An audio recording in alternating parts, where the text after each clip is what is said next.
Welcome back, everybody. A little Tuesday night action here, a little doubleheader Tuesday night action here on Vidane TV. Showtime, Paul Strickland Jr. up here in the broadcast booth with the new guy, Matt Winter, jumping on board, making his Vidane TV debut. Matt, great to have you on board here tonight, brother. My friend, it is great to be here. Thank you so much for having me. 100% going to launch ourselves Liberty Racing League, the bshow.info, battle at Atlanta, 100 laps on the docket. You can take a look at that front row. Jason Foskey, that number 3 car, going to start in P1 with Taylor Laskowski in that 83 car starting on the outside. And then we have in third place Nick McClelland in number 3 car, or excuse me, the number 12. And Bobby Anderson starting in fourth in the number 18. Rob Collier in that 02 car going to start in P5 right on his outside. Kevin West in the 17. Then in seventh we have Jax Duval in the 84. In eighth place we have Adam Benefiel in the number 9. The rowdy one, Wesley Hogue, starting that 38 car in the 9th position, rounding out the top 10. Going to be Don Ashton in the 52.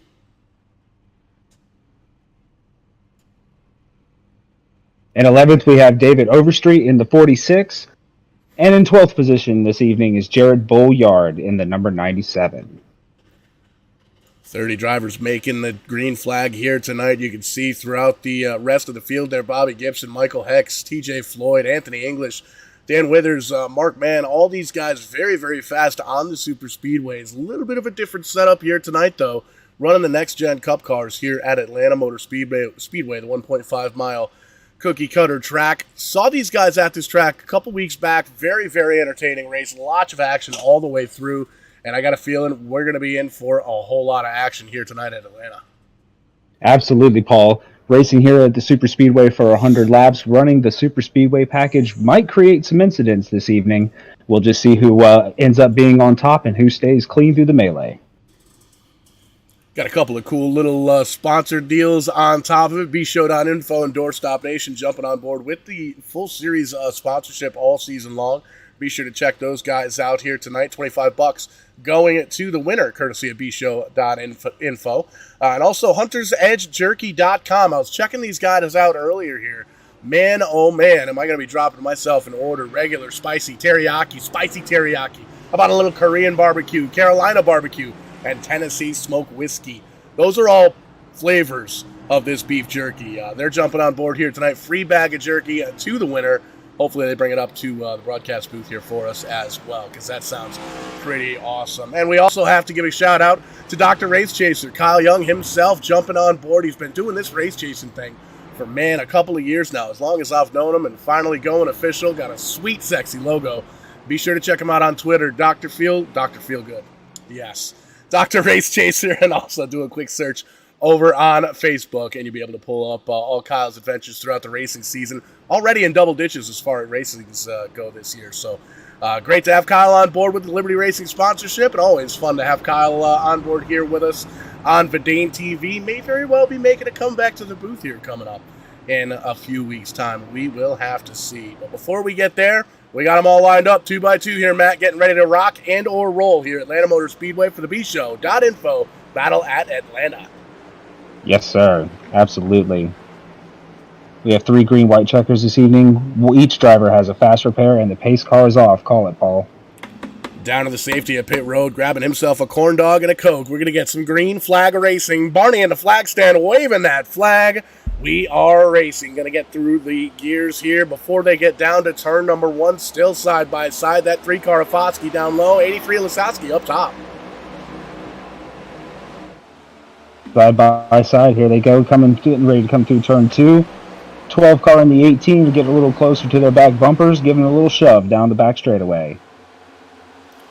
This is a good opportunity for these drivers to kind of feel out how the cars are going to be throughout the runs. Early on, you got fresh tires, you've got a full load of fuel in the back of these things, and as the tires start to wear off here at Atlanta, one of the fastest tracks on the circuit, you'll definitely feel the effects of the handling here with these cars. You can see kind of straight single file for the front 5 up on that high side. Foskey going to join the party up there as well, leaving the 12 of McClellan all by himself down at the bottom. Top 6 in the top lane. As we know, the high line is preferred. The side draft here is extremely powerful, so as the tires wear, I assume that things are going to start shaking up here at the front of the field. As our buddy Ashton Riki would say, I think the high line's going to come in here tonight at Atlanta, and it definitely showing already working lap number 3. And you can see kind of a little bit of conveyor belt action going around the outside. Everybody up by that closer, or that safer barrier. There you see the 12-car McClellan going to take a shot up there a little bit further on in the field. First side-by-side battle, about right outside the top 10. You can see Michael Hicks, Anthony English right in there, David Overstreet holding on to the spot. So doing everything they can to try and get up to the front of the field there. There you can see the 51 car Fly Eagles Fly. How about that? Super Bowl bound there for the Anthony English ride. Doing pretty good himself. He's gained 4 spots from where he qualified. Absolutely. And Anthony English trying to put on a Super Bowl performance this afternoon. As he, just almost completes that pass on the low side. He's going to have another go into 3, but I believe the outside will prevail, and he moves back up. Had a quick little battle there between teammates for 3rd and 4th. West up in at the 17 car, 38 car of Wes Hogue right in behind. They think better of it, get it sorted back out. That's actually 5th and 6th position. And now it appears Wes Hogue going to the bottom of Kevin West in the 17. Who's he got there on his back bumper? I believe that's the 02 of Collier. Oh, I'm sorry, I apologize. That's the 3 of Jason Foskey in the Chevrolet Camaro. Trying to make something happen here with Wes Hogue, trying to look for the inside of the number 18 and getting to the lead here at Atlanta. Lap 5 is now complete. And you can see drivers starting to try out different things on the racetrack, little onboard action with Foskey in the 3 car. You can see Wes Hogue in the 38, down on the bottom side of the racetrack now. Not really able to make up too much room. You can see even Foskey is going to move back up to the top side and try to get around him. Looks like we got a lap car up ahead just a little bit. It's interesting to see these guys all bunched up like this. 3-4 cars kind of single file and then double file on back. Once they get down to that bottom side, they start to struggle a little bit, it seems. Absolutely, Paul. Until the bottom side can get a little bit more organized, they're not going to give the high line a run for their money yet. And coming up on the lap car, we'll see how that'll shake up the top line unless they're able to just get around him incident-free. And you're right, way back in the pack does it start to become double digits. Otherwise, it's all on the high side. These guys have had enough time now to kind of feel out the cars, see what they're working with throughout the 100 laps on the docket here tonight at Atlanta. It's really tough to tell who's going to go where throughout the evening because down on the bottom side, it seems like drivers are almost getting stuck. But as they get up on the high side, they keep pushing. You saw I believe that was the 51 car, or the driver right in front of the 51 car there, up into the outside wall, just give it a little bit of a scuff, a little bit of a scrape, and was able to keep on going. But you can see going to drop that position now on the top side of 3 wide. Not the best place to be this early on. No, 3 wide still coming off the corner. Well, hopefully they make it all work. But right now we're taking a look at the 46. 46 is running quite well all by himself right now. Has all the room in the world. David Overstreet. And behind him, he's got chaos going on. As soon as they get bunched up together and get on his back bumper, he might be going backwards. Yeah, a little bit of chaos towards the back of the pack, mid-pack on back. A little bit of chaos up towards the front here as well. Still kind of single file for those front 3. But that bottom side trying to come in now. You can see the 3-car Foskey down there as well as John Blue in the 62. Actually moved himself up into the high side. So trying different things throughout the racetrack, throughout the night to try and see what's going to work out later on. 10 laps down, 90 to go here in Atlanta. Agreed, Paul. Bottom side needs numbers, and numbers they do not have. Every time they try and get something going on down there, everybody moves back up. Don't think the bottom's going to take it here unless they get a whole bunch of more takers to be able to take the bottom line. And one of the things we didn't really see too much of in the final practice here before we came on the air was pit stop practice. These drivers hoping for a caution flag to kind of come down, get that quick, or get the caution, get the pit stop worked on under caution. Easy enough for me to say. But looking at the racing right now, it's been clean and green all race long. So green flag pit stop got to be on the back burner for a lot of these drivers. Yes, with each driver having 2 extra sets of tires this evening, we'll see who takes those 2 extra sets of tires and makes a race-winning move at the end.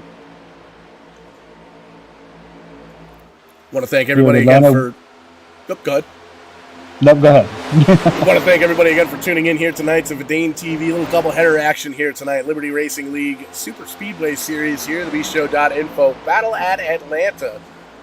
doing 100 laps here tonight. Going to take us a quick little break here in the production trailer and head on out to, somewhere in Canada. We're going to hook up with the Kartplex iRacing Series and call 30 minutes of Mazda Miata action around the road courses out there. That's going to be a whole lot of fun. RBR Maritime Group coming back tomorrow night, and NAP running at Talladega this Thursday night. It's going to be an absolute action-packed week here at Vidane TV. But before we get there, got to wrap this up. We still got a little ways to go there. 62 car Baloo going to take a shot down on the bottom side. He wants that beef jerky.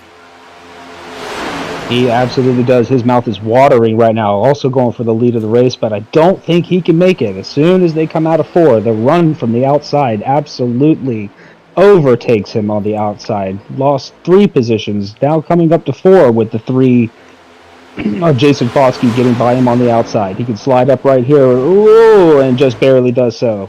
Right up in front of Anderson. Anderson giving him a little wave with some of the fingers out that driver window. How about that Gravedigger paint scheme on that 18 car? That is beautiful. Showing he's no one to mess with right now. He's up in that 6th position. And John Ballou in that 62 car, even though he dropped back a few spots there, he's up 15 overall since very qualified. Yes, absolutely. So he's definitely in running for the $10 for the most positions gained from their starting position from our friend Kyle Young at Dr. Race Chasers. Yeah, it's been pretty cool to follow Kyle's story throughout the couple of years that I've known him here via Vidane TV and iRacing, and really one of my best friends now that I've met on the internet, which is pretty cool. Just being able to see a different perspective on at racetracks and different sights and sounds and all sorts of stories and stuff like that. And just the fact that Kyle's able to hit over 100 races per year is pretty special. So definitely check him out over on Twitter. Definitely check him out on Facebook. I'm not sure why I'm struggling with the English language here tonight, folks. Gotta bear with me. I'm excited. We're at Atlanta here tonight for the bshow.info battle at Atlanta. But definitely check out Dr. Race Chaser over on Twitter, over on Facebook, and give Kyle a little bit of love. And right now, we're still single file for the most part here. It looks like the front 8-10 guys have kind of lined up and said, you know what, we're getting close to those green flag pit stops that these guys might be talking about here in the booth. Maybe we should give each other a little bit of room, and we'll take it back later on in the race. That is absolutely what I think is happening right now, Paul. Everybody just taking it easy. Well, as we say that, it looks like, is that Taylor Laskowski you're going down? No, that's Wes Hogue on the bottom. Wes Hogue making a shot down on the bottom. How about that? Still winless this season and is incredibly hungry. Right now, he's got possession of the championship belt. Ooh, big move there from West coming down in the 17 in front of the 38. We saw that belt debut live on the Slam Drafting with Liberty Racing podcast just a few weeks ago. Beautiful piece of hardware.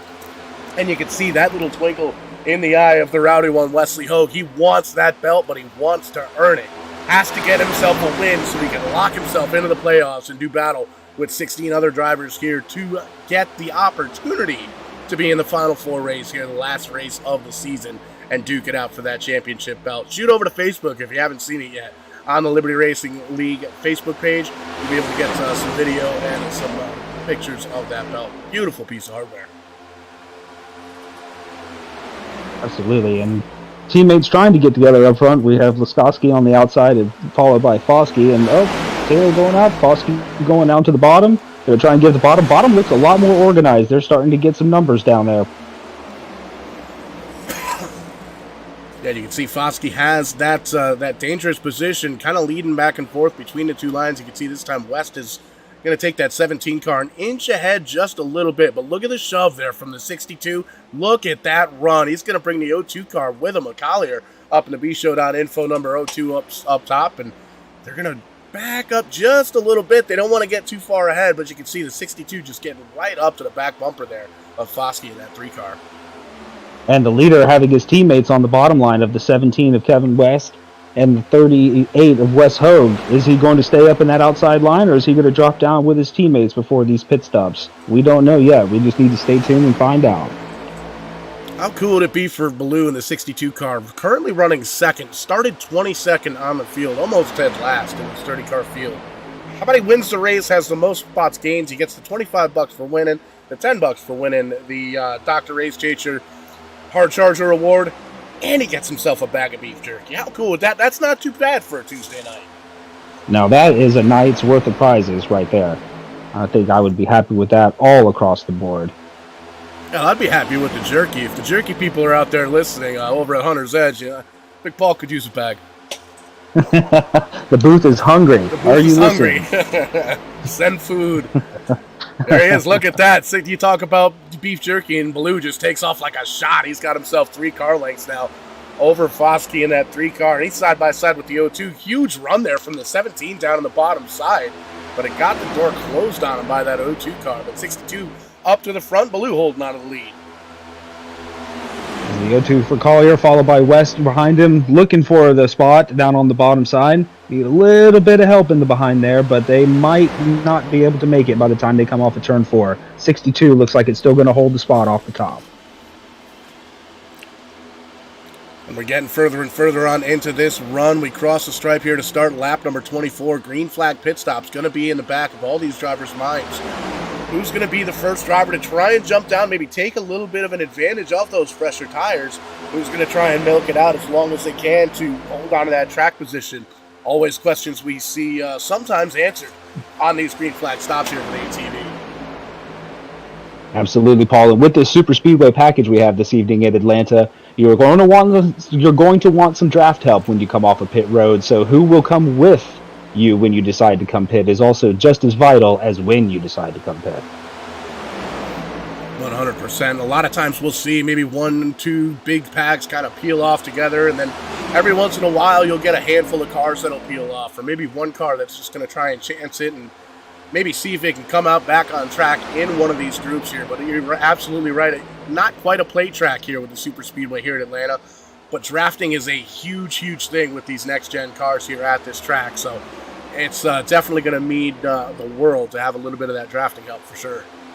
Yes, Paul. And like you said, when you're coming off in a pack, you could always have option C, that someone's brake rotors just absolutely explode and take care of everybody before they even have a chance to pit. It's also a possibility here. We hope that doesn't happen. We like all these clean races going on right now is absolutely fantastic to watch. Yeah, Liberty Racing League always putting on a show here, turning heads in the iRacing community. And a little bit of bumping and banging and beating and banging, but we keep it straight, we keep it clean, we keep it green here, working lap number 27.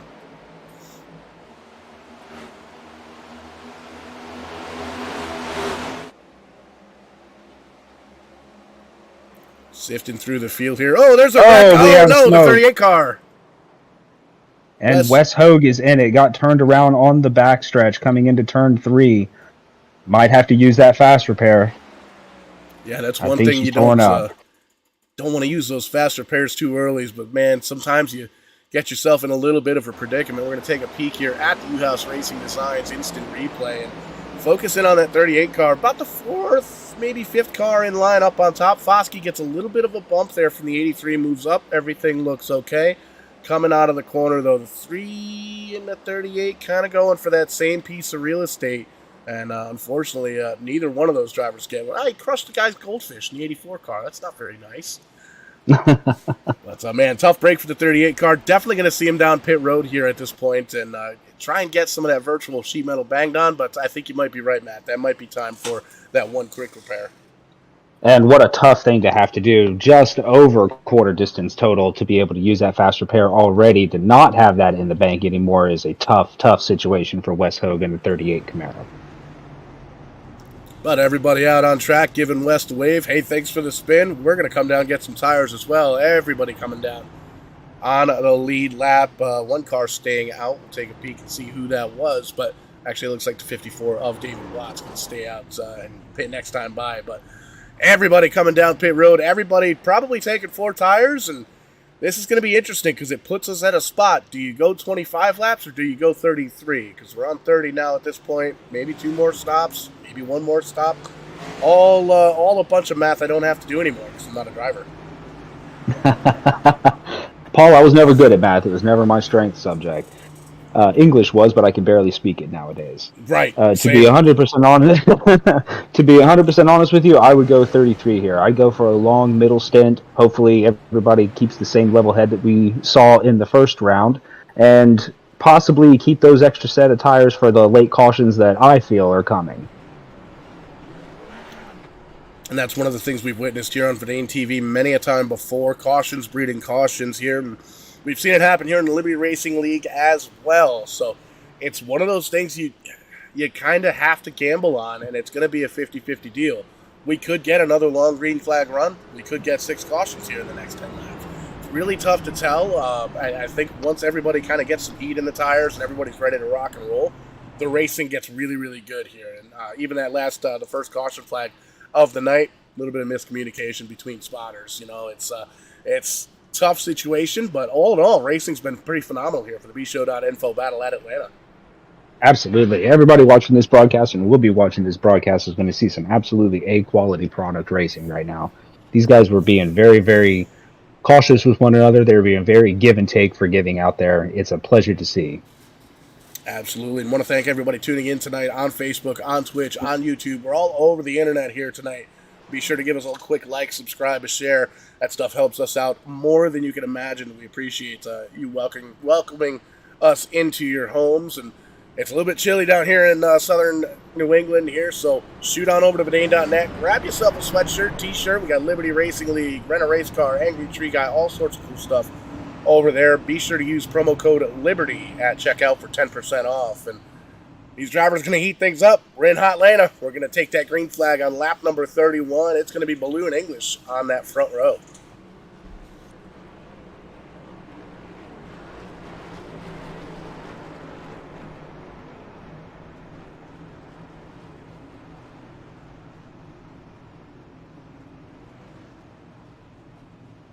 And coming into turn 3, the number 62, Johnny Baloo. He has been fantastic this afternoon. Did you say starting from 22nd all the way to the leader right now? In the first quarter of the race, without any contact or anything like that? That is absolutely a fantastic result for him in the 62. Pace car's pulling off. Let's get her rolling, Paul. There you go. The pace car's going to grab another bag of that Hunter's Egg jerky, and hopefully he sends some up here to the booth. I'm telling you. 62 car making them wait for it. How about that start for Baloo down on the bottom side? Almost catches the 51 of English sleeping. Yes, and the 4 might be able to bring the 4 car with them, but now we have the 17 of West on the bumper of the 51. They can get locked up here. They need to get going because the 4 and the 62 are clear and moving up. Takes a little bit to get these things up to speed here at the mile and a halfer, but man, oh man, once they do, they put on one heck of a show. Take a look at the 4 car. The Yeti machine, C-Brands going down to the bottom side, trying to hold on to it when they get to the stripe, but not quite enough there. Just a massive run from that upside, that high side. Yes, the 4 and the Ford Mustang, he tried to go. Oh no, and up front we have the 51 spinning the 62. Oh, that's terrible. And it gets pounded in the broadside by the 46. And then the 46 is rolling down the straightaway. Big bada boom. And a big way for our leaders here. Have to pull up the U-House Racing Designs instant replay. That was a mess. Well, it seems like, Paul, you're correct again. Cautions breed cautions. Not even 2 laps after the green flag, and we have another caution on the speedway. Yeah, we'll take a look at this one from the U-House Racing Designs blimp. Take a peek here and focus in on that 62 car up on the high side. You can see the 51 of English gets up, nice clean bump. Second one, not quite as square. Unfortunately, gets turned around. West is up in the 17 car, gets a piece of the action. There's a big hit there for the 46, it looks like. 52 car does a good job sliding through, not hitting anything at that point. But, man, that is big-time damage for a couple of our contenders up front.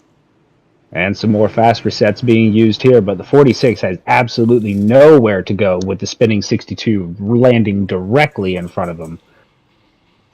And you can see there very quickly the 46 car using that quick repair. You saw the sheet metal damage kind of puff out back there, and I'm going to have to take a look at the 46 car here as well, because, man, you were absolutely right. That's a huge hit. And we got a rule here on Verdane TV. We got to do onboard anytime somebody leaves the ground, so... These gyro cams here in Atlanta, always fun. There's the smoke up on the high side. Comes down to the bottom.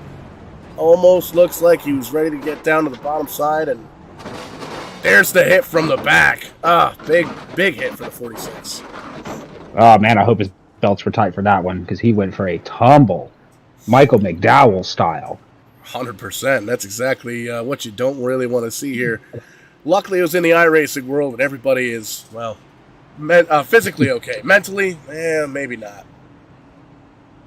Some hurt feelings after that one, that's for sure, Paul.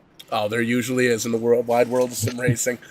But taking a look right now at the running order, looks like Rick Sebren's in the 4 car, going to hold on to the lead. Bobby Anderson in the 18 and second. Rob Collier, Nick McClellan, and Sean Colvin going to round out the top 5. Donovan Gerald, Leon Kenniston, Bobby Gibson, Michael Rogers, and Jax Duvall going to round out the top 10 here. And the lights are still on the pace car, so we got a little bit of time for these drivers to kind of pull them belts tight a little bit and see what we've got to go for the final.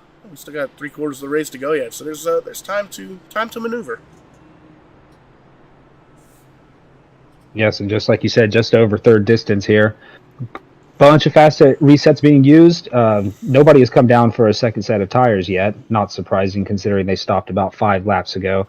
But hopefully the lights come off on the pace car, get here real soon, and we go back to green flag racing. And just like that, ask and you shall receive. The lights go off on top of the iRacing pace car. These guys getting lined up 2 by 2 all the way throughout the field. We're going to take that restart on lap number 36. And you can see Sebren's down to the bottom side in the 4 car. Anderson up top in the 18. Collier's up there in the 3rd position as well in that 02. Gonna be a heck of a restart here. We saw the 4 car have a really good restart last time by, but it was really the 62 that kind of shot off like a rocket. Not up in the top 10 here at this point after that last incident, so it's going to be interesting to see what these guys are able to do. No, and we will see if the 4 of Sebren's tries to go for another shot down the bottom. As he stands currently, he's going to need that 02 directly on the bumper of that Ford Mustang. And on the outside, we're going to have Jordan Anderson in the 18 trying to defend and make sure that that Ford does not get away from him as the 62 did previously. As we roll into 3 and 4, and the pace car looks in the rearview mirror, kind of gives everybody a little bit of a thumbs up. He's going to go grab another bag of that jerky. I'm telling you, they got a lot of it down there on pit road. Jumping on board with the sponsorship here tonight, Hunter's Edge Jerky. Check them out online. There's some delicious looking flavors over there, and I am looking forward to ordering myself a couple of big bags of that later on this week. There goes pace car going down to the safety of pit road one more time. That 4 car in the of Sebren's. Anderson in the 18 up on the high side. They're going to take the green flag and drag race down to turn 1. 4 car gets a good jump, 18 with no help on the outside. They have a real opportunity on the bottom line to get clear, and they will do so entering turn 1. So front 2, front 3.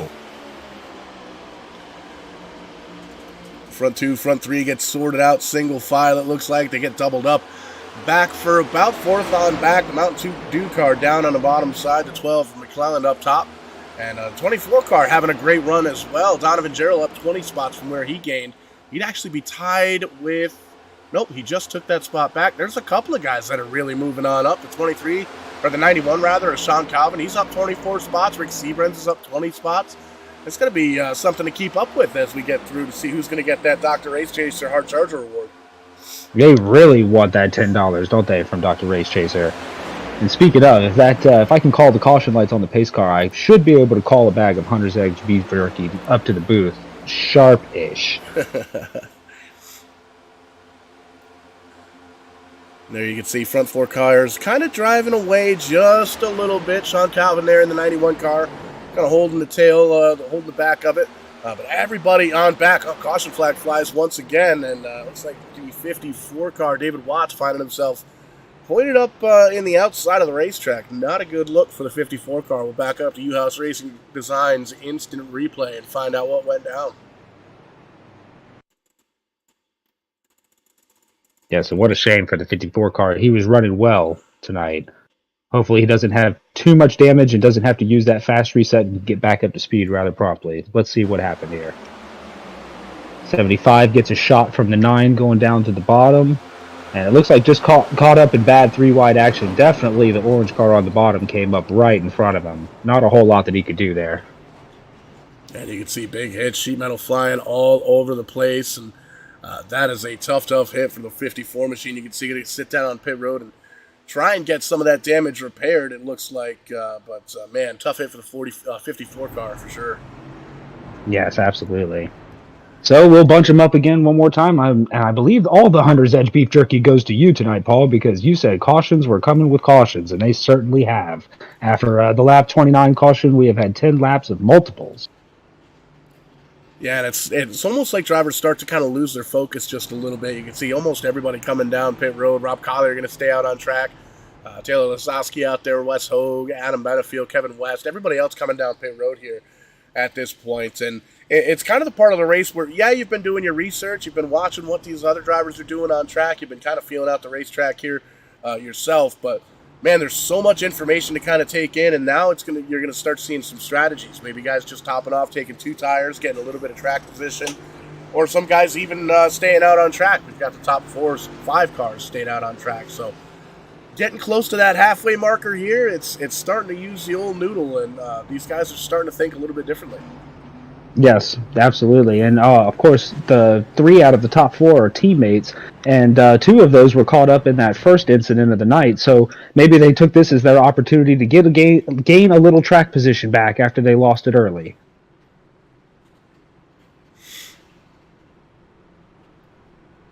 And we got an opportunity here to talk to the leader, surrounded by a bunch of teammates up in the top 4 or 5 cars. Taylor Lasowski, how's it going, man? Great race so far. Hey, man, it's been a great race so far. Kind of sucks the last 2 cautions, though, but can't complain. Well, we had a long green flag run, and the 83 car has been up towards the front, and got to notice there's a little bit of strategy going on, and teammates kind of hoping for another couple quick cautions here to stay down on pit road, or what are you guys thinking? Well, this track is so much about track position. I led the first 25 laps, and then it just drove into turn 3 and went up into the wall. It hadn't done that all race and kind of scared me there, and I fell back and tried to make my way back up. But no, this track to me is pointless to pit until it's time at the end here, unless you have damage. So we'll see if that works out. Looks like it's time to get back to work. Lights are off on the pace car. Good luck. Thanks, sir. Have fun. Current leader Taylor Lasowski up in the front. Made a good point. Don't really want to waste too much time on pit road if track position is important. And here at Atlanta, and pretty much any kind of racing that we've seen at this track position very important indeed. Absolutely, and as you said, from what we've seen, barring incident, it pays to be up front.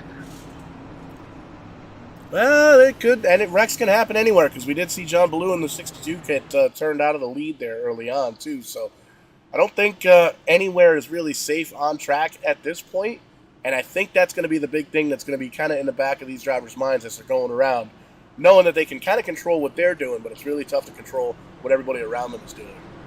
And absolutely, and in my opinion, that's why I'd rather be up front. There's less cars surrounding me. I'd rather be up here in the booth. It's fun to talk about it. I talk a big game. I couldn't do this for real. I would be soiling myself at this point right now, Paul. yeah. In a real car or a sim car? Yeah, you don't have to answer that. Pace car down on pit road. Teammates up top and on the bottom. Lasowski in the 83, Hogue in the 38. Doesn't look like Hogue went on that restart. Going to kind of roll and ease on into it. And, okay, little team communication there helping each other out. They're going to pull away, it looks like, get hooked up, and try and drive right off into the sunset. They are, and they have got some car links on 4th place right now. 4th and 5th trying to get hooked up to get back up to this pack, but right now it looks like Taylor is going to be dropping to 3rd place here. Going to get behind his teammate of the 17 of Kevin West. And they do.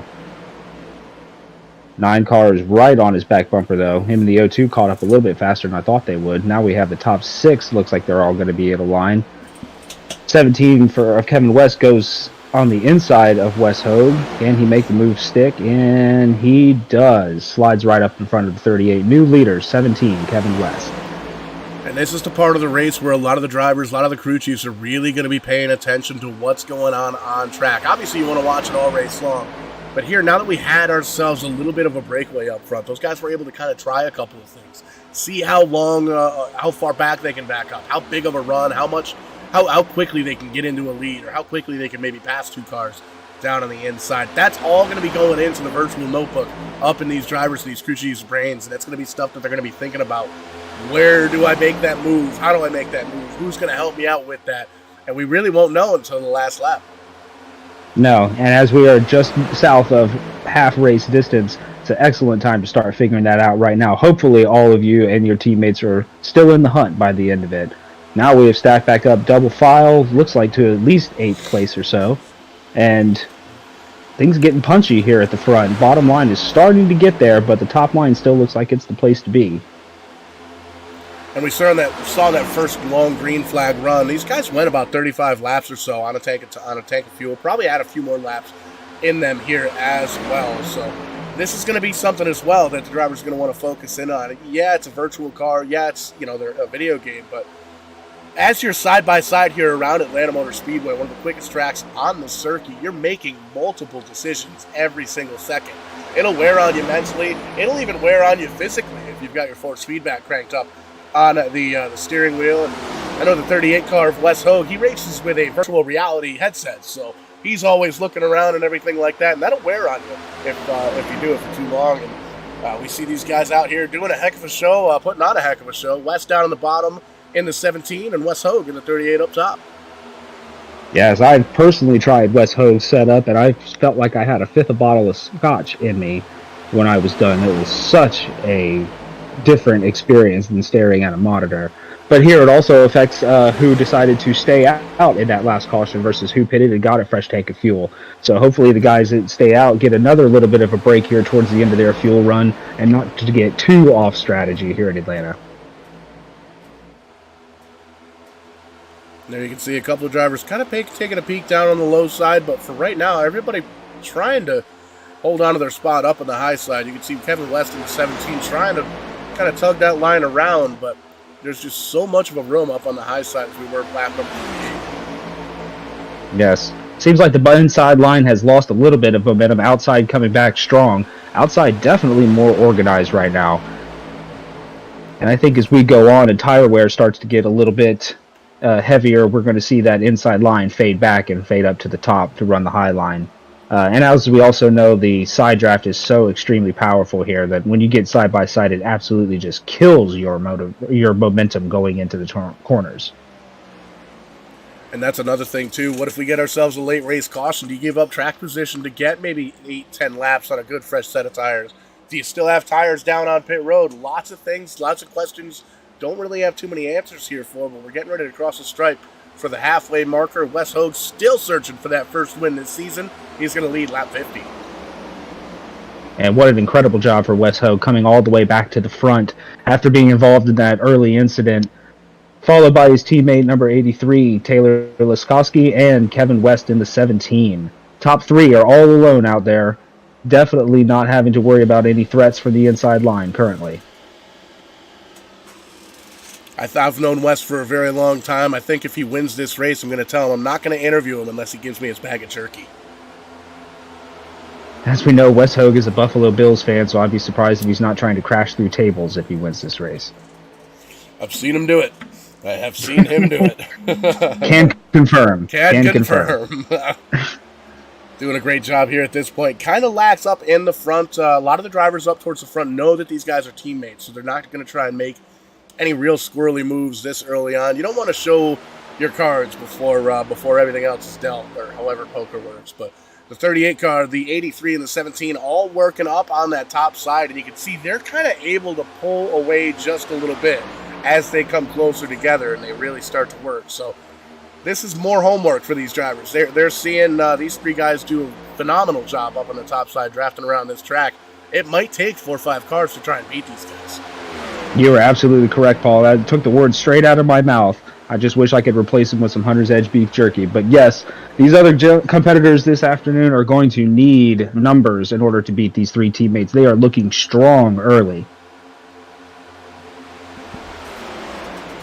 A little bit of lap traffic here. That's going to be the 54 car. Pardon me, 54 car of David Watts. Multiple laps down, it looks like, after that earlier incident. But good to see him back out on track. And going to take a little bit to get the field down and around, but looks like we're going to get that all sorted out. And you can see still single file up in the top 3. And this further hurts the bottom line as everybody has to move around the lap car. Such a shame that the 54 was damaged earlier. Like I said, in my opinion, it didn't look like he had anywhere to go from that. He just was at the wrong place at the right time. or however that saying goes, because I completely butchered it. You're learning. That's what we do here at Vidane TV. Oh, there's some Oh, action no. back there. 22-24 getting into the 46. That's going to bring out the caution flag here for sure. And Elliott Swope getting a piece of it as well. And David Overstreet in the 46. Another big hit for him. We'll back up to U-House Racing Designs Instant Replay. Take a little look-see and see what happened.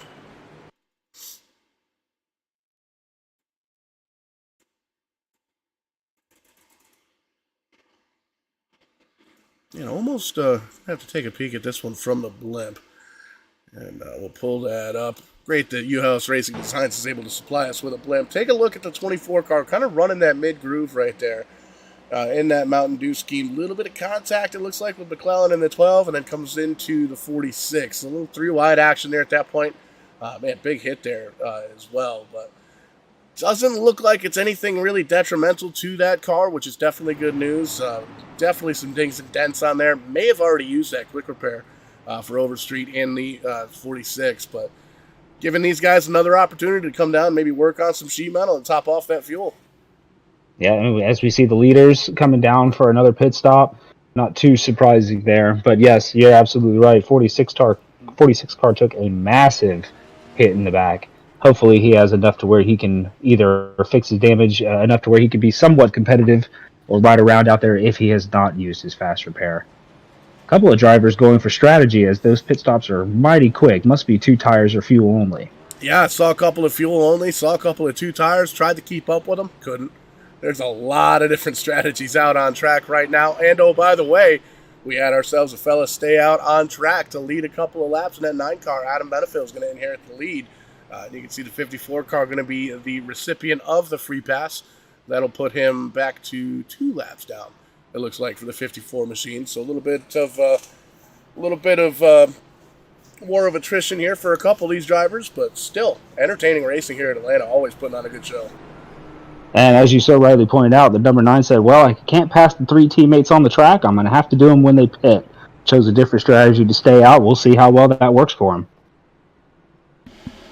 Yeah, and I don't believe he'll be able to make it here on the tank of fuel that he's got. 43 laps or so left to go in this one. So planning on coming down pit road once again, and it's one of those deals where if we maybe get ourselves like another caution with 25 to go or 20 laps to go, everybody else is going to have to come down pit road anyway. So may very well have been the move of the race, grabbing up some of that track position, and like you said, getting around those 3 teammates up front.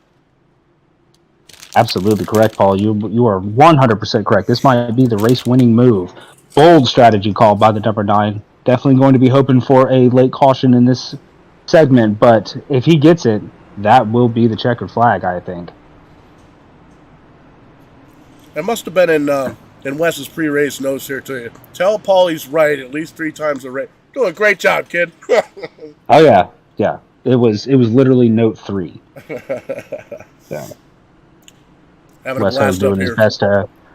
Yes, me too. Again, thank you so much for having me. I'm doing my best up here. I know I'm terrible, but it's my first one, so give me a break.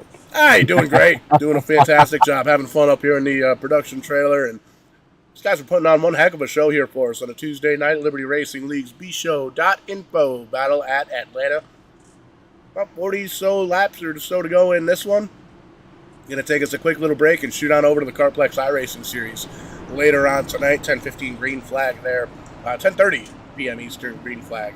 So that'll be a lot of fun. If you're around, come join us on Facebook, on YouTube, on Twitch. Give us a like, subscribe, a share, all that good stuff.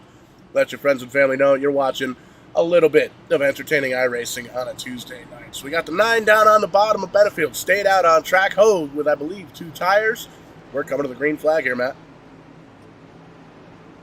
And and Wes Hogue no longer surrounded by teammates. So let's see how good of a jump he gets here. Green flag is out. 9 covers off a move from the 2. I believe the bottom side might get this one. Wes Hogue with no help on his rear bumper. 02 coming up to the back of the 9. And they are going to make slight contact going around the corner. But I believe the 02 is going to get clear here in front of Wes. Oh, no, they are not.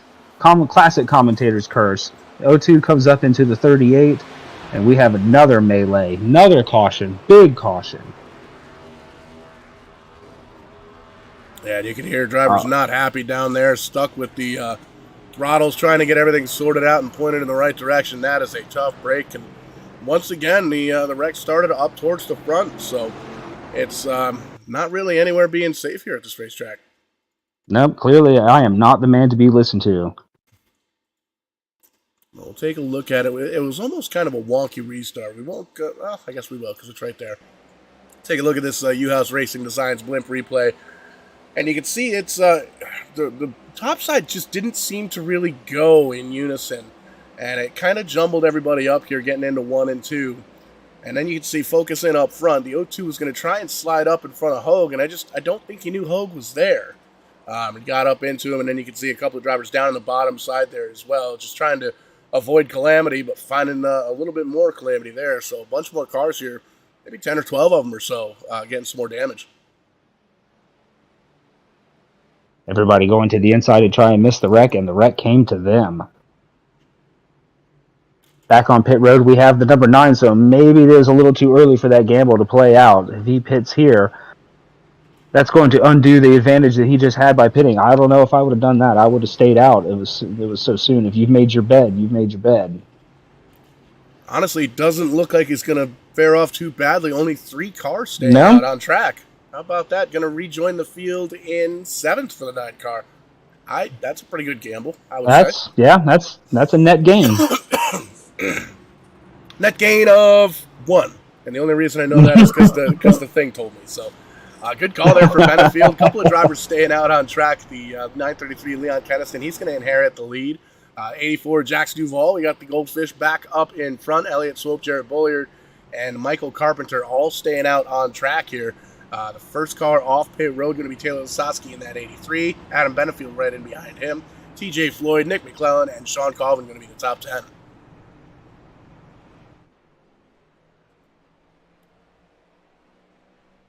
And there we see Wesley Hogue on pit road. Yeah, still working on a little bit of the damage there. Jason Foskey down on a pit road as well. Matt Swope in the 82. Still getting the virtual sheet metal banged out on that as well. But once we get everybody rocking and rolling here, we'll get these lights off of the pace car and get rocking and rolling once again.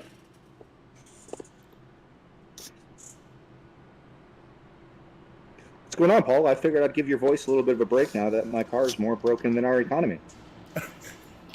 We had a good economy for a little while, and you had a really good car for a little while too. But man, you like getting caught up in those wrecks. Yeah, we got a little bit of net code there. There really wasn't much I could do after that. But it is what it is. We had a lot of fun here. We're basically locked into the playoffs, so I'm just racing for wins at this point. And it sucks for us. It sucks for Rob. I used my quick repair when I didn't even want to, so I knew I had to be aggressive, try to stay up front, and it caught me. Well, if you're getting ready to trade that helmet in for the broadcast headset, I will tag out, and I will go push the buttons on the cameras if you'd like. Sounds good, Matt. And by the way, I must say you are doing one heck of a job. Everybody's giving great feedback. Good job up here in the booth. Oh, man, I'd like to believe that, but I know you too well, Wesley. No, you should know if you're doing that crap, I'd tell you then.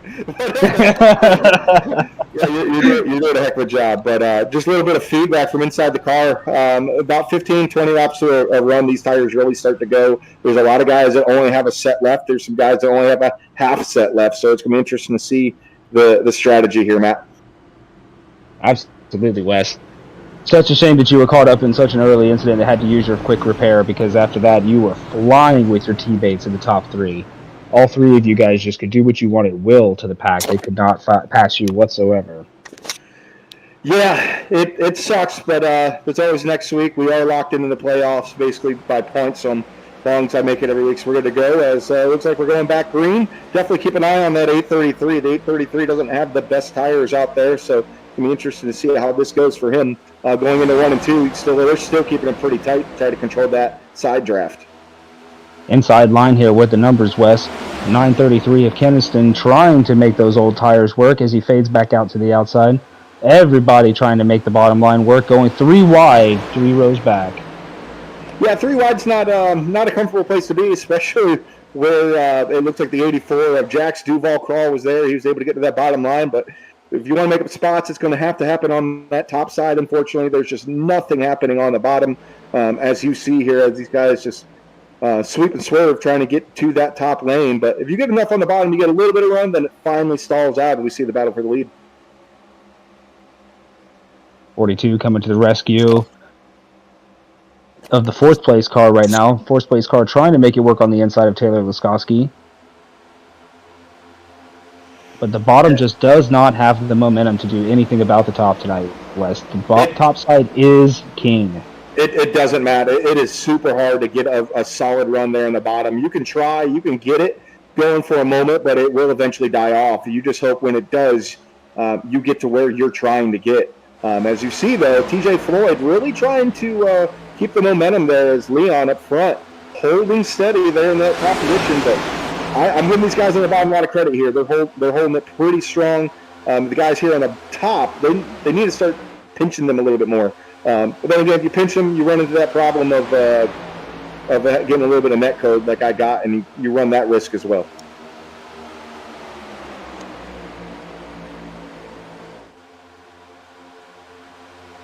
So, Matt, I got to ask, as you've been watching this action here, what do you think so far? Have you been entertained? Oh, absolutely, I've been entertained. This is some of the best racing that I've seen in quite a while. Unfortunate for some of the cautions, but what are you going to do? It's a product of this type of racing. Ooh, looks like possibly a battle here up front as the 20 machine of Jarrett Beauregard dives to the bottom with Taylor Laskowski. They've been working well when they can throughout this race. Looking like they're able to pull that off. Man, just hard racing up front.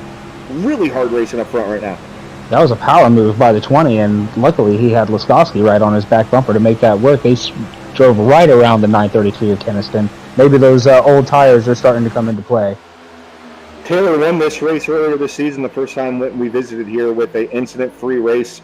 He knows how to get it done here for sure. We learned some strategy from that last race that I can give away any team secrets here, but possibly might be seeing later on in this race here. Let's see how it goes. But through wide for TJ Floyd, stuck in that sucker hole. A little bit of contact with the 42, able to still hold it. Wow.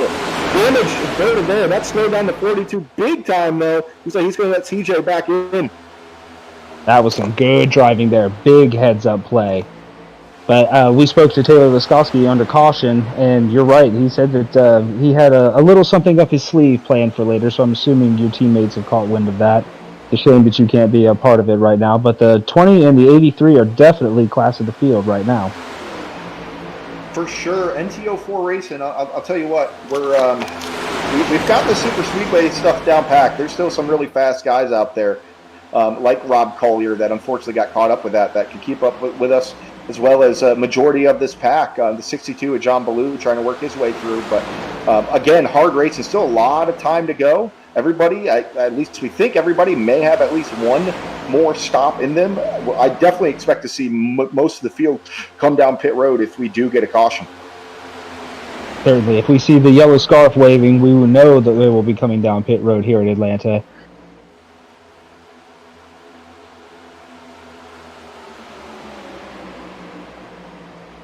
All right, Matt. So now that you get some action here in the booth, you've been sounding awesome. You almost sound like you know what the hell you're doing. From your aspect up here of watching this kind of racing, it kind of gives you a different, a different point of view on not only super speedway racing, but just the way that Atlanta is, present day Atlanta compared to what it used to be. Present day Atlanta, I actually happen to think for the reconfiguration that was done has helped the product of racing in Atlanta. However, that being said, I miss old, wore-out Atlanta to where it just took absolute strategy and skill to deal with the tire degradation that was going to inevitably happen at Atlanta. However, this new era of Super Speedway package, Super Speedway Aero package, I should say, as Paul rightly pointed out earlier, these cars do not have restrictor plates, but they really learned how to tighten up the field here, and I've loved the on-track product since the reconfiguration of Atlanta. Yeah, and it's a lot different from any other super speedway, Matt, just in the fact of just strategy-wise. It's completely different. But at the same time, it's a lot of the same. But no other super speedway do we have to worry about tire wear like we do here. One thing that we did notice as well is fuel mileage isn't much different. If you're out front compared to being in the draft, typically you see a difference in that when it comes to in a super speedway race, but not here. You have the same. Oh, and there goes in the back the 17 of Kevin West. The 17 of Kevin West goes around. Big wreck further in the back. Kevin West in the 17 as well as others involved. And the 0-2 of Rob Collier there, what a save going through the infield grass to get by all of that. I could not believe that he kept control of that vehicle once he was out. But see what here happened to Kevin West on the outside. Sorry, Wes. Yeah, Paul's going to give us a replay. It looks like he just leaned on the 9 just a little bit there, and it just sends him around and unfortunately collects the 75 machine. And a little bit into the Warrior Motorsports car there. That's either Elliott Swope or his brother. But nonetheless, oof, man, that's looks like possibly the 82 got involved with that, and Matt Swope. Looking back at that, no, Matt Swope got through of it. So Kevin West involved. The 75 gets junked in that quite a bit. And it looks like he catches David Watts, of Warrior Motorsports caught up in that. So Kevin, I know, I think he still had a fast repair in his corner at least. So I think he should at least be able to and get a couple laps made and be able to get the car back the way it needs to be. Absolutely, and as here we are with our 6th caution here at lap 74, getting extremely close to 3/4 race distance. Oof, what a big wreck to take out some more competitors, Wes. Hopefully, there can't be a ton of people with fast repairs left. We've seen quite a few incidences here this afternoon. I'm right there with you. I really don't think there is. I myself, because this is the virtual world, I'm able to do this. I actually just hopped back into my race car to finish a couple laps here, just in case I can make up a couple laps. I'm actually 14 laps down. I have no business even being out here. Figured I would try to at least knock down a couple laps in case somebody else retires, but I'm going to stay here in the booth with you while I do. All right, buddy. Sounds good. We are going to get our in-car report as it happens from West Rowdy Hogue in the 38. So the good thing is now, because I'm going to be in the back of the pack, you're going to get a really good view from just the broadcast that Paul's bringing us on Vidane TV of what's happening on the front of the pack. And then you're going to be the little engine that just can't. I'm going to be able to bring you a review from the back, but I've had over 8 minutes of optional repairs done and then some, and 2 minutes of, or 8 minutes required, 2 minutes of optional. So this car looks good, I'll tell you that, but it does not drive that well. But nonetheless, how many laps we got on the board here? We are working lap 75 of 100, and up here all the way in the booth through the chewing noise of my Hunter's Edge beef jerky, I can still hear your ARCA brakes squeaking down there, Mr. Hogue. Yeah, the brakes on these cars are as bad as McLaren brakes. They don't really work that well. There was an incident before the one I got into that put me out where a car wrecked in front of me, and I had it matted, and these cars just do not stop. I had to go down through the gears in order to just get it slowed down, just to get it where I needed it to miss that wreck. And, the brakes on these cars aren't that good. As I find my way back to the back here, letting these guys go by so they can race it out for the lead. Oh, I can't imagine what that feels like. That has to be a Code Brown moment. Yeah. Standing hard on the binders and not being able to slow that pupper down. Yeah, it's definitely not fun. It's about as fun as riding around 14 laps down like I am. Definitely not a fun time. But the cool thing is with these cars, they will take a beating. Now that I'm out here, if I really wanted to, I could go up there and dice it up with the field. Obviously, that makes no sense to me to do, being this many laps down. We have guys that do that from time to time. I'm not one of them. But these cars will take a beating quite well. That you could still be competitive once all your damage is fixed. What a difference the virtual world makes. Yeah, for sure, man. As we enter turn 3, the pace car will be pulling off here shortly. Front row is going to be the 62 of Ballou and the 49 of Floyd. I want to see what they can do when the pace car pulls off here. We go back to green flag racing here in Atlanta. Both are really aggressive drivers, clean but aggressive. The irony of John Ballou getting wrecked as a leader earlier, he kind of did that twice last race, so no one was feeling bad for him. but nonetheless, we are back green flag here at Atlanta. No. The 49 car did not go, Wesley. The inside is massively stacked up. 62 car of Blue has a huge lead at the outside right now, at least 3 car lengths. That would explain why nobody went back here, as I've actually lifted off the gas to let the field go by. There's, again, no sense of me being up there battling this many laps down. I'm just out here trying to pick up position or two if able. As we see from the great shots provided by Paul at Vidane TV, going back up here to the front, and things have changed. The 5 of Carpenter is in the lead, followed closely by the 49 of Floyd. 20 car of... Oh, gosh. Thing just froze. That would be Jared Beauregard in the 20. No, I'm sorry. My screen froze for just a second. So top 4 are out altogether. 5 car gets a little bit of a shot from the 49 of Floyd. Taylor Laskowski paying just a little bit of caution and hanging back slightly. 20 car goes to the outside. Laskowski looks like he'll join him. 62 of Baloo decides to hang it out on the inside. We're going to see what happens here, Wes.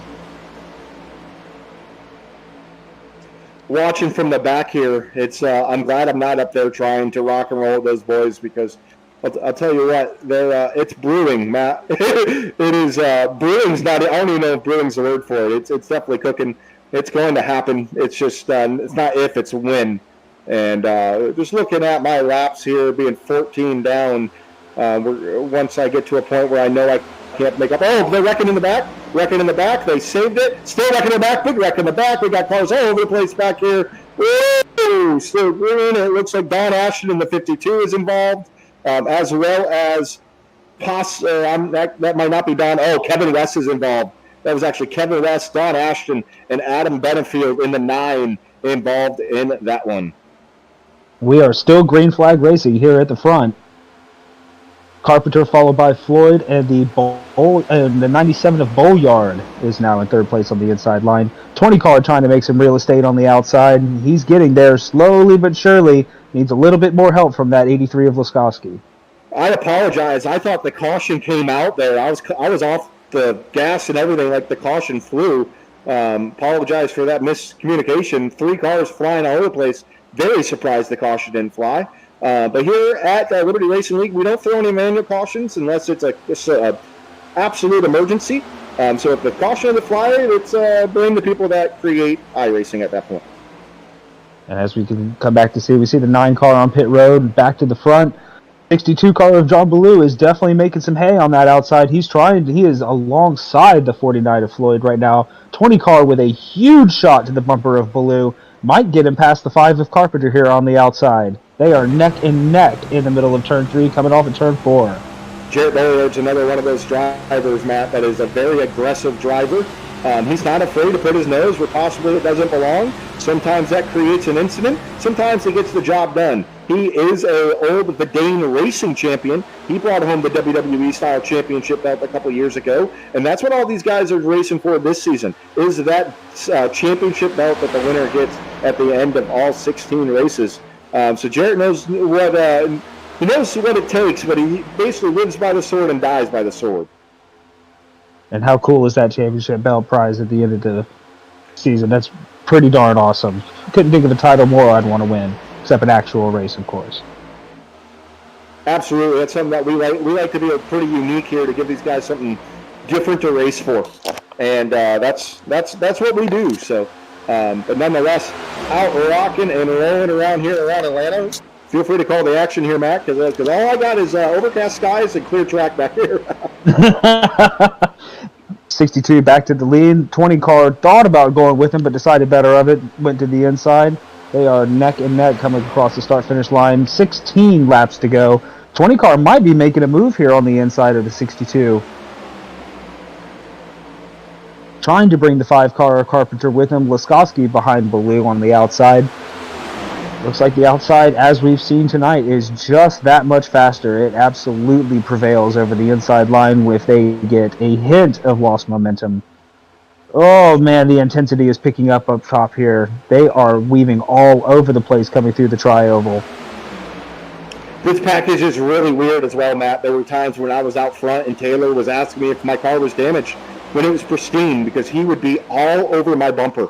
Once you pop that bubble in between you and the car in front of you, it's hard to stay off the guy. It feels like they're just riding the brake, and they're just full throttle.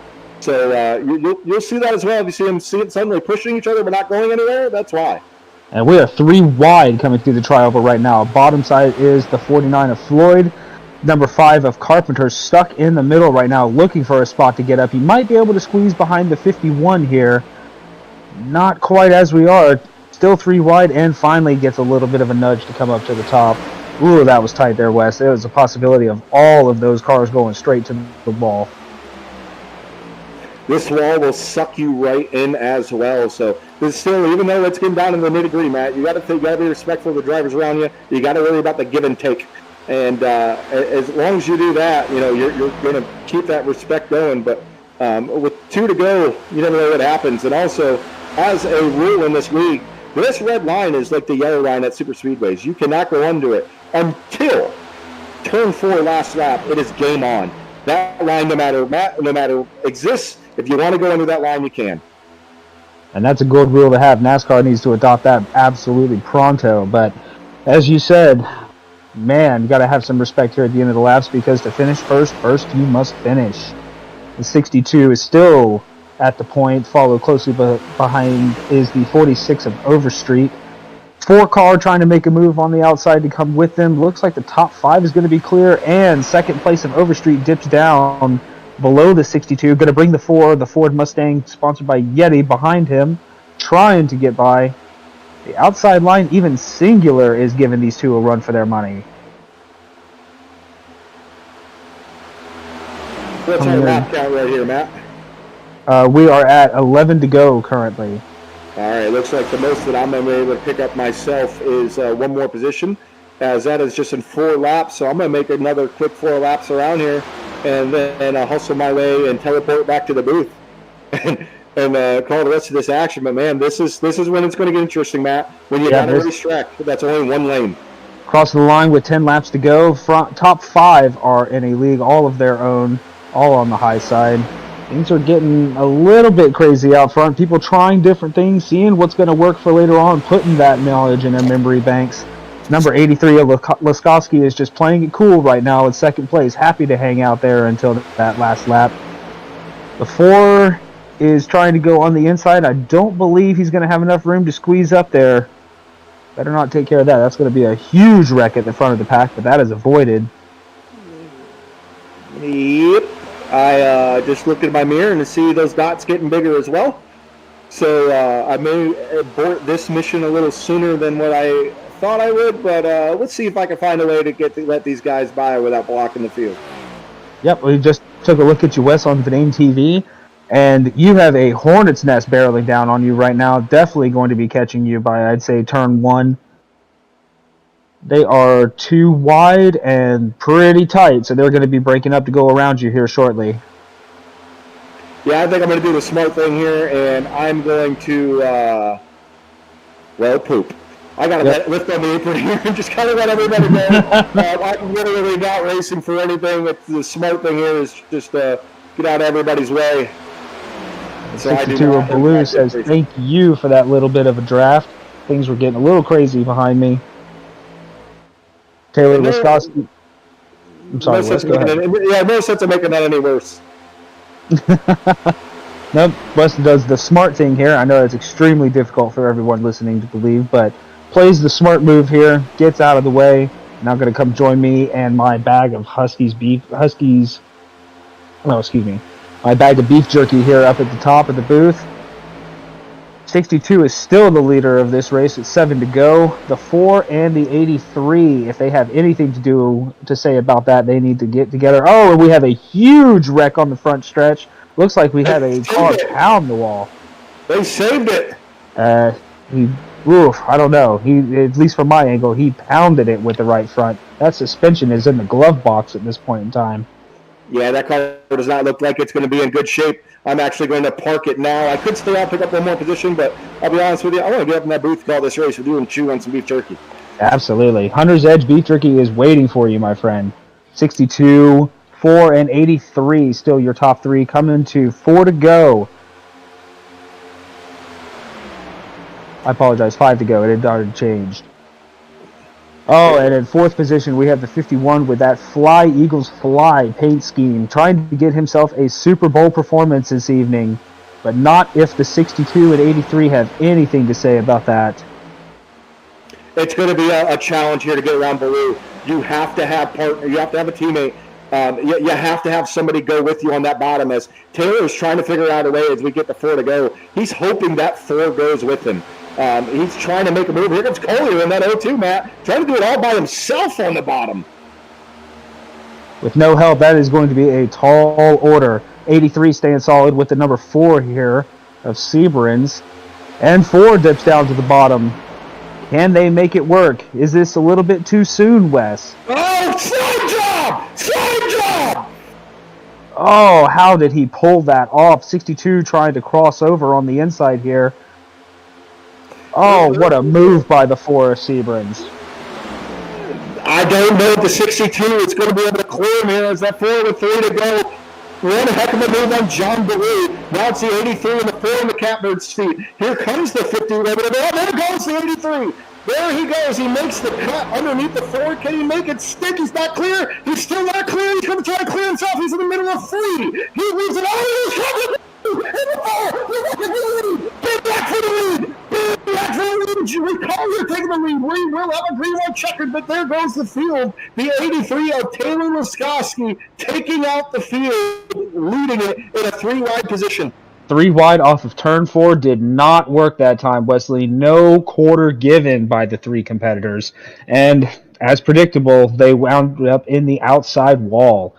51 car here, right, truly being the cat seat. I believe he about got through here unscathed. Wow, I'll tell you what. Taylor tried to make that work. It just didn't. Now, here's the thing here, Matt. That 62 does not have that much damage. That 62 may still be in this. I don't know where he stands when it comes to his fast repairs. I don't know what it might be, but I still would not count him out, man. The 0-2 of Collier and the 51 of English, the big winners out of that wreck, as the seas parted in front of them of competitors. 62 on pit road. In the rear position of the 83. Oh, and a little bit of bang there on pit road for Laskowski. Yeah, this is the nitty gritty. This is what it comes down to. You're 3 wide. Taylor, he's a hell of a race car driver, but he just wrong place, wrong time for him. I know he didn't want to be in that position. With 3 laps to go here in Atlanta, and the 62 looking like he was impossible to pass, Laskowski felt like he had to try something to get the lead of this race, and darn if he didn't have it for a half a second and then gets turned around. All right, Matt. So we're getting them re-racked here. You're getting your debut in the booth here with the VAN TV calling Liberty Racing League action, and you're going to get a green-white checkered finish. You now see how just intense this gets at the end of these races, but also, Matt, why you always want to have that quick repair in your back pocket. This is why, because you know something's going to happen and you want to be able to have it. Absolutely, and with so many incidences here tonight, working our 7th caution, a lot of possible damaged vehicles driving around back there, so it is massively in your best interest to have your fast repair by this late in the game. I'll be right back. Got it. As we know tonight, there are 3 green-white checkers, and here we go for the first one. Lights on top of the pace car still as they come across the finish line, across the start-finish line, excuse me. The 0-2 of Collier still your leader. 51 of English in second place. The 0-4 of Mann sitting in third. The number 5 of Carpenter in fourth place. Number 46 of Overstreet in fifth. Gerald in the 24 is sixth. Anderson in the 18 is your 7th position car. Duval at number 84 is 8th. Colvin at 91 is your number 9 car, 9th position vehicle. Bolyard in the 97 rounds out the top 10.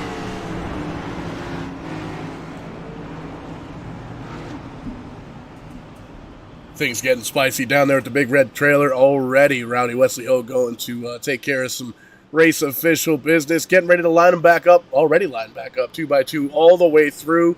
Going to get that restart with popsicle sticks. 2 laps to go. Matt, this is going to be exciting.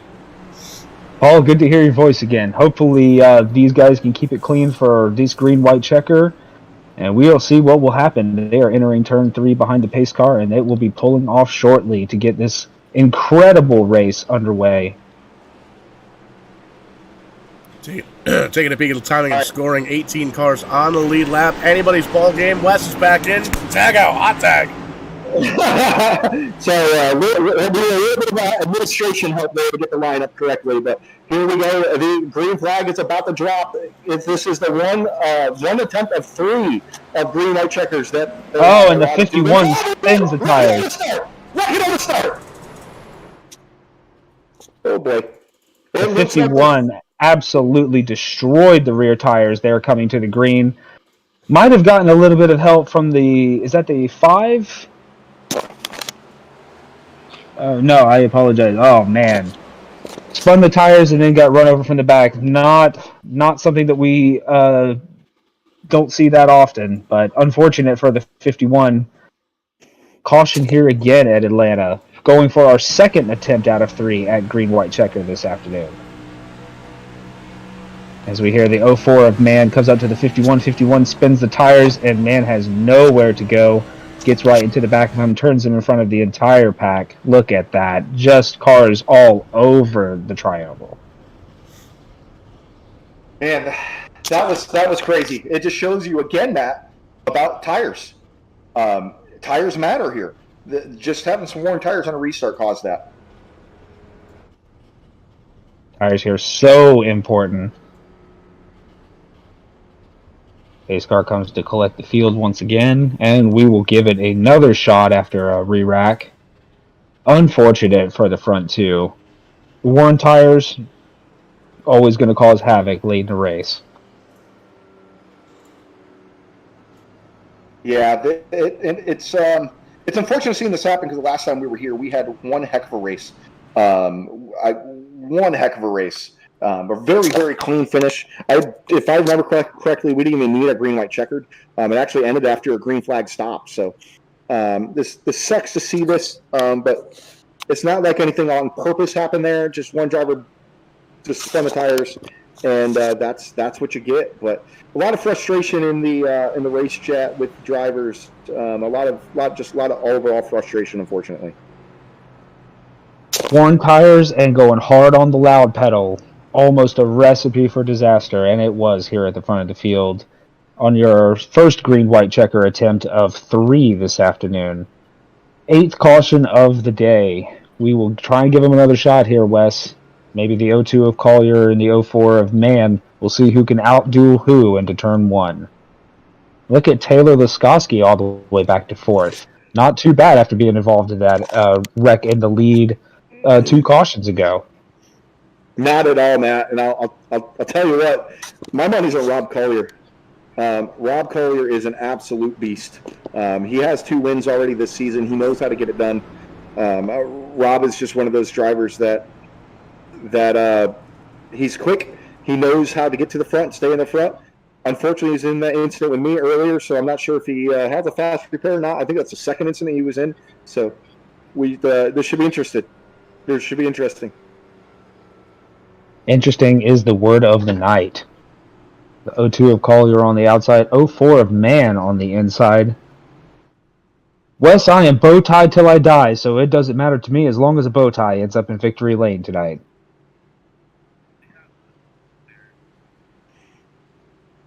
Just watching the field come down real quick. We're going to be coming to the 1 to go. Going to check something real fast. A little bit of admin communication. Again, having some issues with the lineup. Going to try to get these cars into position. Get in the positions they're supposed to be. I'll be right back. As Wes Ho takes care of some business here, we will get these cars re-racked up. They are coming out of turn 2 at Atlanta under caution for the 8th time this afternoon. Once again, coming up to our second attempt of 3 for the night at Atlanta Motor Speedway.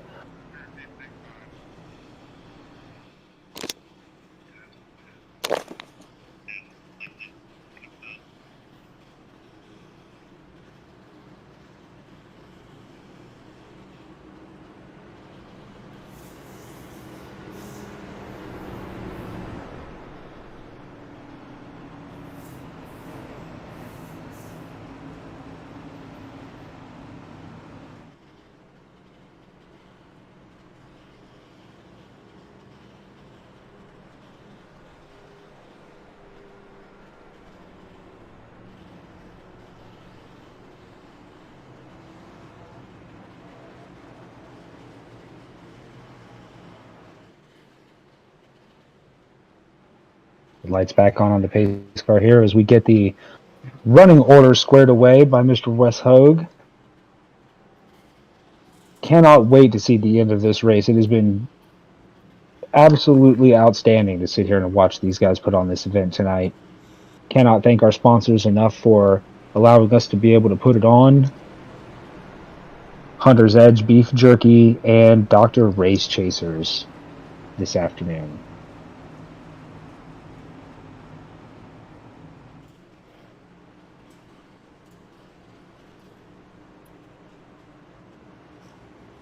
Wes, a man of many hats this afternoon, this evening, doing a little racing, doing a little driving, doing a little commentary, and a little bit of race officiating here as well. Getting the running order all sorted out towards the back. It looks like, though, we're ready to rock and roll once again. Lined up 2x2. The lights are off on top of the iRacing pace car.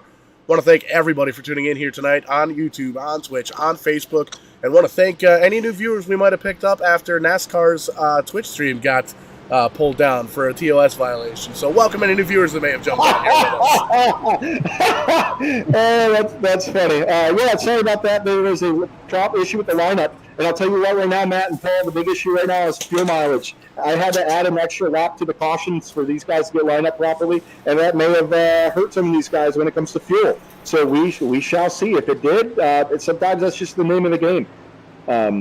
It happens. You know, an extra lap gets added. It happens in NASCAR as well. That's all we needed tonight, Wes, was one more variable to see if these guys can go for it. And green flag is out. The 02 of Collier has a huge jump on the outside. 04 of Man is going to join them up there. We will see if the inside line can get just together long enough to be able to get up to the top. Top three are strung out right now. The 20 car is going for third place alongside the 18. 83 of Laskowski behind them and turned into the wall. Big wreck! Big wreck, Matt! Oh, my Lord. Cars piling in left and right. The walls being knocked down here at Atlanta Motor Speedway. Our ninth caution of the afternoon, and still cars piling in for accidents. Looking at it here, the 62 of John Ballou and the 83 make contact. They wrecked earlier in a three-wide situation. John Ballou came down the track into the 62, into the 83, spinning the 83, and this huge wreck. Just guys piling into this accident. Man, oh man, you hate to see that. You really do. Trying to watch here. I'm trying to see. There's really some true ARCA braking here, and there wasn't. It's just the brakes on these cars just suck. But all right, so they got one more time to do this, Matt, and only one more time. If the caution comes out again, that is the race. Trying to see what happens here to the 83 of Laskowski. 62 goes 3 wide. 83 might have moved up just a little bit, but the 18 was there. No more real estate left on the racetrack for the 62.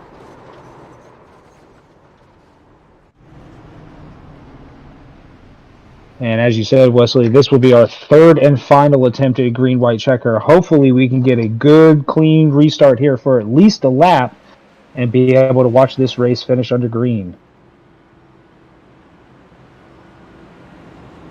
Although after everything tonight, it might be appropriate if this race ends under caution.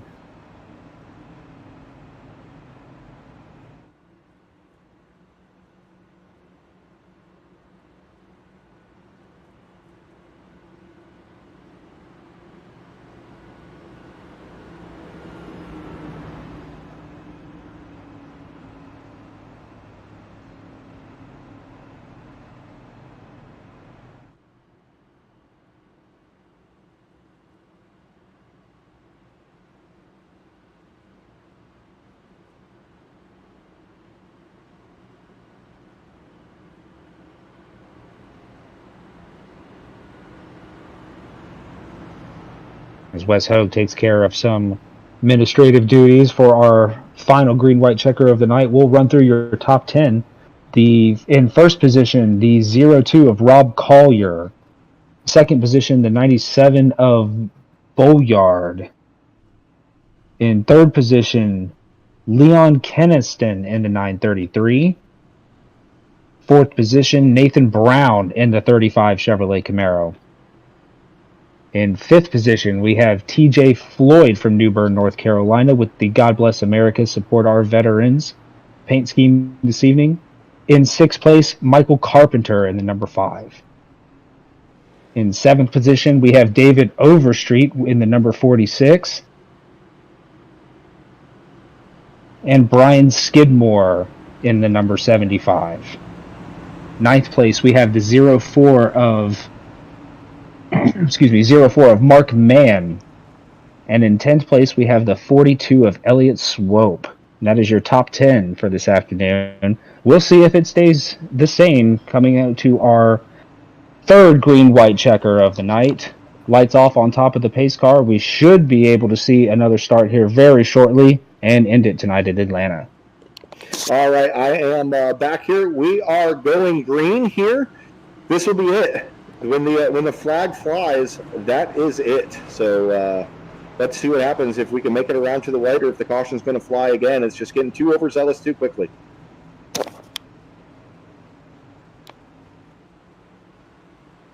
And as we saw last time, a little bit of a janky start. Maybe they'll be a little bit more organized this time around, or Rob Collier might not be able to get as much of a lead as he had, but we will see what happens. And that's counted that they all take off from the line. As we saw, takeoffs on old tires and especially fuel mileage might be an issue here, Wes. Coming to the green, pace car is off the speedway. And we are green. 02 still gets a heck of a jump. 20 car trying to make something happen on the inside with the 933 on his bumper, followed with the 49 of Floyd. Floyd going to the top now. Decides better of it, goes back to the inside. You're going to need these numbers here. They're going to catch the 02 of Collier really, really quickly. It's going to come down to what decision he makes here. He can't sit. He has to make a move. He takes the run, and oh, man. Oh, look, 933 goes with him. He comes high. He's clear if he wants it. He's going to stay low, and he's going to cycle through the 02 further back. If they get out of 4 here, I think we can finally see the white flag and others. Contact. Radio smitten. Caution's out. You will be the 20 of Jarrett Bailliard. Jarrett Bailliard will come across the line first. Wow, what a win for the 97. Coming across the line for our 10th caution of the evening, but unfortunately the one that ended the race. Man, oh man.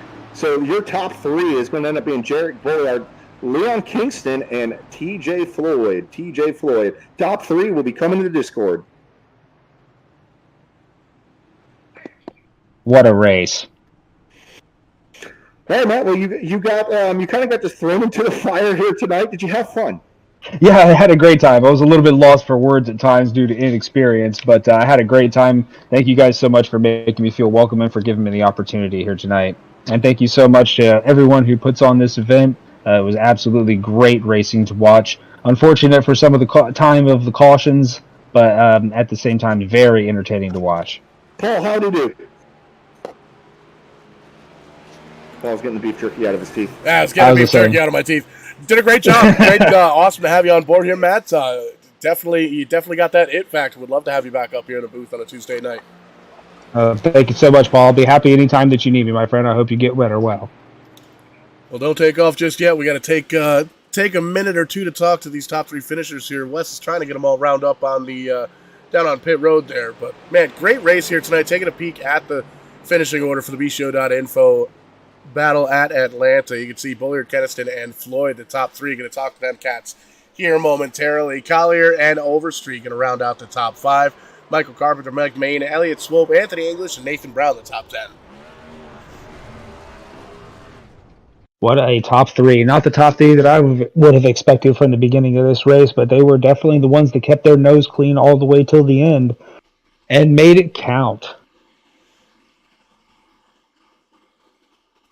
We'll see if we can catch up with tonight's winner here momentarily.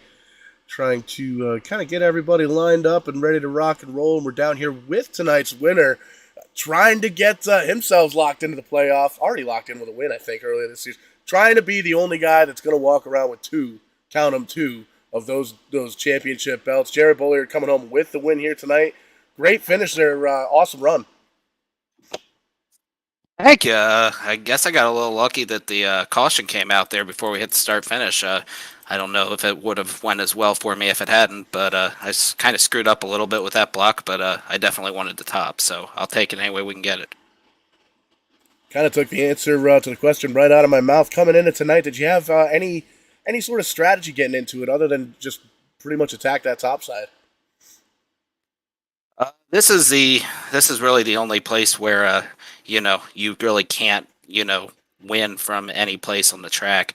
Atlanta is one of those places where track position really matters. So starting from the EOL spot was a little bit more difficult. It took a while to get to the front. I think it took like 35, 40 laps to get to the top five. But yeah, that was really the only strategy, was get to the front and try to stay out of the wrecks. And it worked out like a dream there in the end, coming home in the winner's circle. Got to give you an opportunity here to say hello and thank anybody that may be out there watching.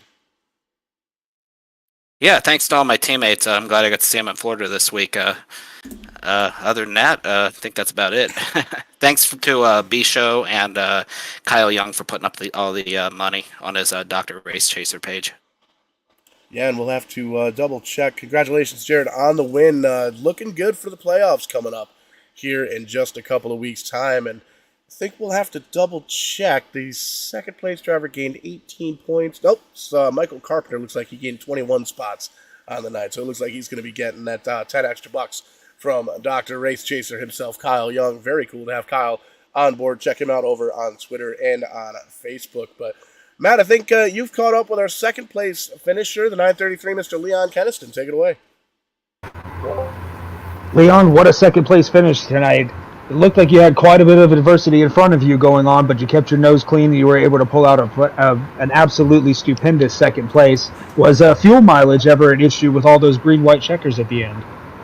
If we good here? I've never used this before.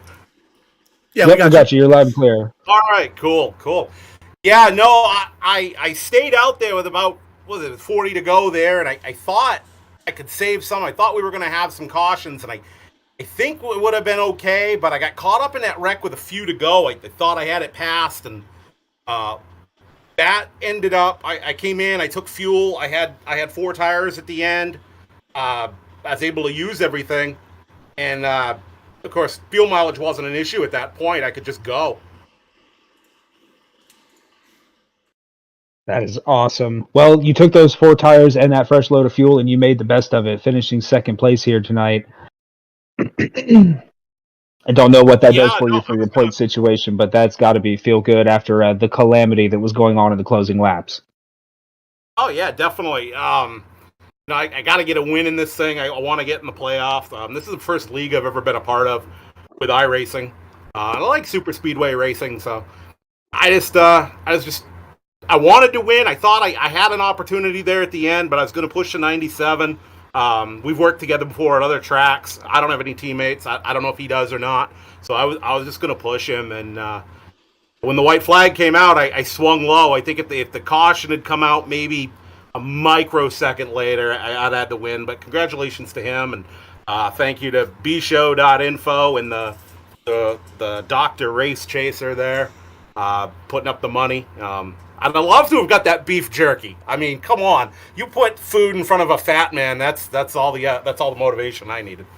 Can confirm, sir. Well, congratulations tonight on your second place finish. It was hard fought, but you kept your nose clean and took care of it there at the end. So second place, certainly not a bad number to add to your resume. Thank you.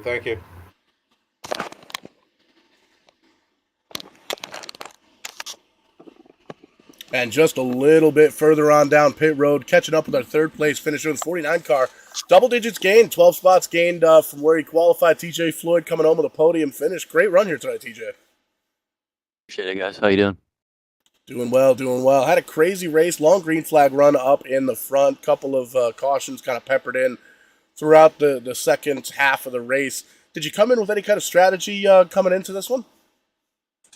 Just wanted to not shoot myself in the foot like I did the last Atlanta race. I sped on pit road with like 10 to go, and I probably could have had a chance to win on that race. So I really just wanted to keep my nose clean. Didn't use my fast repair until like lap 90, so I think that helped out a lot. Yeah, definitely a couple of different strategies going on throughout the night in this one. Good points night here tonight, racing for that championship belt. Got to take a look at the point standings. We'll see if we can get that hooked up here. But solid night here tonight. Who makes it happen for you? Who gets you to and from the virtual racetrack?